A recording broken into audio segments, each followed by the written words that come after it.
Halo Sobat Happy Coding.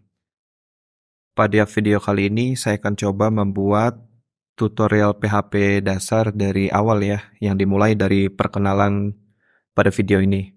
Nah, PHP apa sih? PHP adalah bahasa pemrograman open source alias gratis yang dapat dikembangkan oleh siapapun ya.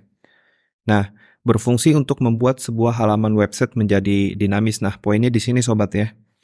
Karena PHP merupakan bahasa pemrograman server side, maksudnya di mana fungsi utamanya untuk berinteraksi langsung dengan database untuk membuat konten website sobat nih yang tadinya statik menjadi dinamis karena kontennya itu sudah ada di sebuah table di dalam database. Oke, di sini saya akan coba menggunakan XAMPP. Nah, kenapa harus menggunakan XAMPP? Karena software ini sudah bundling di dalamnya ya, yang sudah ada web server, karena PHP merupakan server side yang butuh web server untuk menjalankan script PHP-nya. Dan sudah ada database MariaDB. Nah, untuk sobat yang sebelumnya menggunakan MySQL itu sama aja ya, nggak ada perbedaan ya.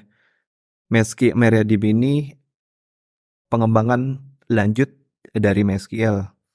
Nah, yang dimana kompatibel satu sama lainnya, port, socket, dan lain-lainnya, bahkan sintaknya pun sama ya. Jadi tidak perlu bingung di sini ya. Karena MariaDB didesain agar kompatibel nih sobat nih dengan MySQL versi sebelumnya. Ya, tidak terlalu banyak perubahan yang signifikan ya.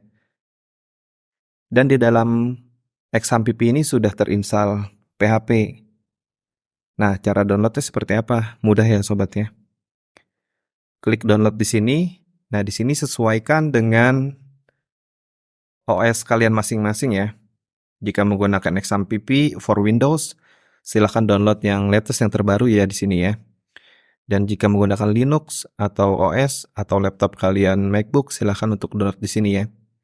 Nah, di sini saya sudah mendownload, jadi tidak perlu saya download lagi ya. Tapi jika sobat belum download, klik aja di sini dan tunggu downloadannya selesai. Setelah itu seperti biasa ya, installer.exe, klik 2 kali, nanti akan seperti ini sobat ya. Nah, tinggal di next. Biasanya umumnya diletakkan di partisi C ya, tapi terserah sobat ya, seperti mode D ataupun mode yang lainnya ya. Nah, setelah di next, jika berjalan dengan baik, silahkan nanti ketikkan localhost ya, atau 127.127.0.0.1.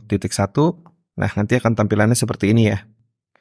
Nah, yang dimana sudah ada, PHP infonya silahkan diklik. Nah, di sini saya menggunakan versi terbaru ya, versi PHP terbaru dari XAMPP yang ada di sini. Nah, di sini saya menggunakan versi 8.2.4 ya, yang dimana sudah ada database-nya, kita bisa lihat di sini. Nah, dengan UI phpMyAdmin, dengan database yang sudah terinstall di sini ya. Nah, oke sobat, pada video selanjutnya kita akan coba belajar sintak dasar PHP. Dan jangan lupa, yang belum subscribe, tolong subscribe dan like apabila videonya disukai, dan nyalakan semua notifikasi. Terima kasih.